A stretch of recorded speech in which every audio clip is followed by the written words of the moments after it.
नमस्कार, जय हिंद, जय श्री कृष्णा। मैं Mahesh Kuntala, advocate, high court. साथियों, एक बार आप सभी का फिर से स्वागत करता हूं अपने इस वीडियो पर। तो आज साथियों हम चर्चा करने वाले हैं एक ऐसी समस्या के बारे में जो अधिकांश क्लाइंटों के सामने, जितने भी क्लाइंट हमारे पास आते हैं, सभी की अधिकांश लोगों की समस्या है कि केसों की पेंडेंसी, केसों की, चाहे वो क्रिमिनल केसेज हों या वो सिविल केसेज हों, सब की पेंडेंसी का जो समयावधि है उसकी वजह से सभी परेशान रहते हैं। तो आज का वीडियो पूरा देखने के बाद मैं समझता हूं कि आपकी समस्या का काफ़ी हद तक समाधान होगा। किस तरीके से इस समस्या से निपटा जाए कि केसों की जो पेंडेंसी है, केसों के डिस्पोजल में, निपटारे में, फाइनल डिसीजन में जो समय लगता है, उसको किस तरीके से कम किया जाए। तो उसके कारण तो बहुत हैं, अधिकांश कारण ऐसे हैं जो सब आपके हाथ में नहीं हो सकते। जैसे कोई भी कोर्ट हो, डिस्ट्रिक्ट कोर्ट हो, हाई कोर्ट हो, सुप्रीम कोर्ट हो, सब जगह जजेज की कमी। आज जैसा कि हम इलाहाबाद हाई कोर्ट में देख रहे हैं, यहाँ पे 160 पोस्टों की संस्तुति की जाती है सरकार की तरफ से। 160 सीटें हैं जजों की, मगर जो इस समय कोर्टें काम कर रही हैं वो केवल 70 के आसपास हैं। तो आधे से भी कम कोर्टें यहाँ काम कर रही हैं। तो पेंडेंसी बढ़नी ही बढ़नी है। और यही हाल है डिस्ट्रिक्ट कोर्ट में भी, सभी जगह, सुप्रीम कोर्ट में भी जजेस की संख्या बहुत कमी बनी रहती है। तो ऐसे कारण हैं जिनको हम लोग पूरा नहीं कर सकते। जजों की नियुक्ति तो प्रशासन की, सरकार के ऊपर है। तो कुछ कारण हैं जिनको हम कर सकते हैं, जैसे अच्छे वकील की नियुक्ति करना, अच्छे से सही से पैरवी करना केस की। मगर इतना करने के बावजूद भी समस्या वैसी कैसी बनी रहती है। तो आज हम उसके समाधान के बारे में बात करेंगे। न केवल केसेज की समस्या है, कोर्टों की ही छोड़िए, और भी इसके अलावा जो एप्लीकेशंस हैं प्रशासनिक अधिकारियों के यहाँ हम लोग की तरफ से दी जाती है किसी भी समस्या के बारे में, चाहे वो डीएम के यहाँ हो, एसडीएम के यहाँ हो, तहसीलदार के यहाँ हो, या किसी अथॉरिटी के यहाँ हो, विकास प्राधिकरण के यहाँ कोई एप्लीकेशन हमारी पेंडिंग है, और या फिर किसी विभाग के यहाँ, सरकारी विभाग में कोई एप्लीकेशन पेंडिंग है, तो वो सालों के सालों पेंडिंग पड़ी रहती हैं। उस पर कोई डिस्पोजल, कोई निस्तारण नहीं होता है। तो वहाँ भी यही स्थिति है, चाहे कोर्ट में हो, कोई केसेज के बारे में हो या एप्लीकेशंस के बारे में हो, अधिकारियों के समक्ष सब जगह यही स्थिति है। सब जगह परेशानी है और सभी जगह समय बहुत ज़्यादा अनलिमिटेड रहता है, उसका कोई लिमिट नहीं रहती। 10-10 साल, 8-8 साल, 10-10 साल भी निकल जाते हैं कुछ केसेज में। तो 12-12 साल, 15-15 साल तक हमने देखा है कि वो पड़े रहते हैं, उनका डिस्पोजल नहीं हो पाता है। तो उसके बारे में हमारे पास क्या ऑप्शन है, इस पर हम चर्चा करते हैं।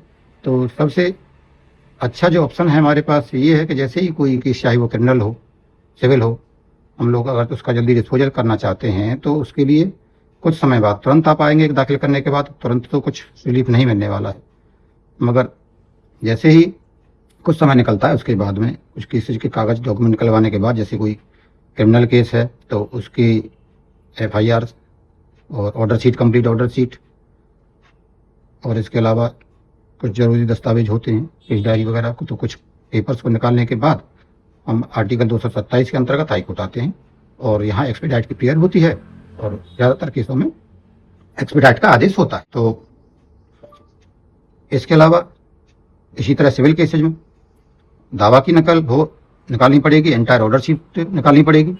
ऑर्डर शीट जो बनती है, हर डेट में कुछ ना कुछ ऑर्डर होता है, वो ऑर्डर शीट होता है, तो संपूर्ण ऑर्डर शीट की नकल और दावा की नकल और जवाब दावा की नकल, इस तरह के डॉक्यूमेंट निकालिए। निकालने के बाद आप हाई कोर्ट आइए। आर्टिकल 227 के अंतर्गत, चाहे वो सिविल मैटर्स हो, चाहे क्रिमिनल मैटर्स हो, आर्टिकल 227 के अंतर्गत हाई कोर्ट डायरेक्शन देता है एक्सपेडाइट डिस्पोजल का, सबऑर्डिनेट जुडिशरी के लिए, डिस्ट्रिक्ट कोर्ट्स के लिए, चाहे वो तहसील कोर्ट्स हो, चाहे वो रेवेन्यू कोर्ट्स हो, या चकबंदी कोर्ट्स भी हो सकता है, या कोई भी कोर्ट्स हो सकता है। तो उसके लिए हाई कोर्ट डायरेक्शन करता है। अधिकांश केसों में होता है डायरेक्शन हाई कोर्ट से।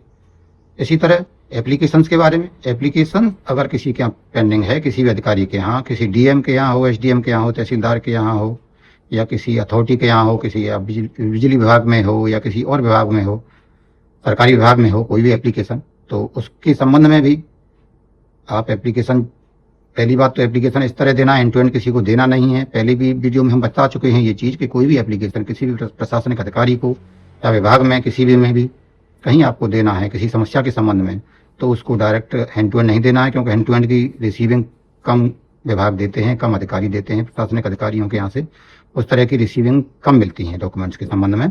तो इसके संबंध में हमको वो रजिस्ट्री वाला ऑप्शन ज़्यादा अच्छा रहता है। रजिस्ट्री करें जिसकी कम से कम रजिस्ट्री रसीद तो हमारे पास रहती है, ये प्रूफ होता है इस बात का कि हमने एप्लीकेशन दिया है। इसके बाद उसका कोई निस्तारण नहीं होता है। ज़्यादातर केसेस में तो पेंडिंग पड़ी रहती है, सालों सालों पड़ी रहती है। तो ऐसी कंडीशन में हमें एक RTI डालनी चाहिए। RTI डालनी चाहिए कि इसके एप्लीकेशन इस डेट को ये एप्लीकेशन हमने इस संबंध में दी थी और उसके संबंध में क्या निर्णय लिया गया। तो RTI का जवाब भले आए या ना आए, मगर वो उसको दे करके आप आएंगे तो ज़्यादा अच्छा रहता है। तो वो RTI और एप्लीकेशन उसके जो रसीद होती है रजिस्ट्री रसीद, वो ये सब पेपर लेकर के उसको भी आप हाई कोर्ट में आ सकते हैं डिस्पोजल के लिए। और उसके संबंध में एप्लीकेशंस वगैरह के लिए संबंध में जो हम आते हैं हाई कोर्ट, तो वो आर्टिकल 226 के अंतर्गत उसमें रिट पड़ती है एक्सपेडाइट की। तो उसकी भी वही प्रक्रिया है।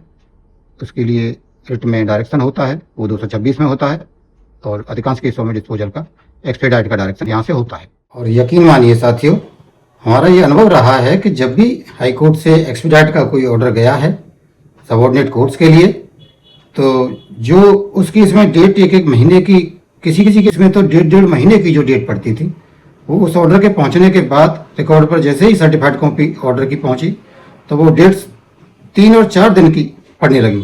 3-3, 4-4 दिन के अंतर से डेट्स उस केस में पड़ने लगती हैं और बहुत ही जल्दी निपटारा उस केस का होता है।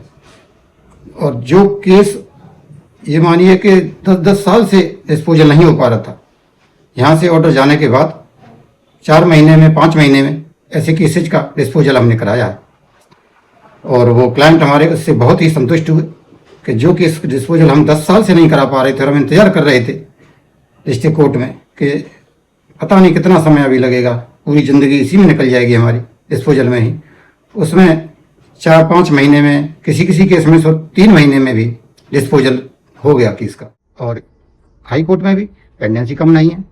पेंडेंसी खासतौर से इलाहाबाद हाई कोर्ट में अगर बात करते हैं तो चाहे सिविल साइड हो या क्रिमिनल साइड हो, पेंडेंसी यहाँ भी बहुत ज़्यादा है। तो उसके लिए हमें क्या करना है, अगर हाई कोर्ट में बहुत ज़्यादा पेंडेंसी है, हमें कोई डिस्पोजल की संभावना नहीं दिख रही है, तो उसके लिए साथियों हमको सुप्रीम कोर्ट जाना पड़ेगा। सुप्रीम कोर्ट SLP में हम जा सकते हैं।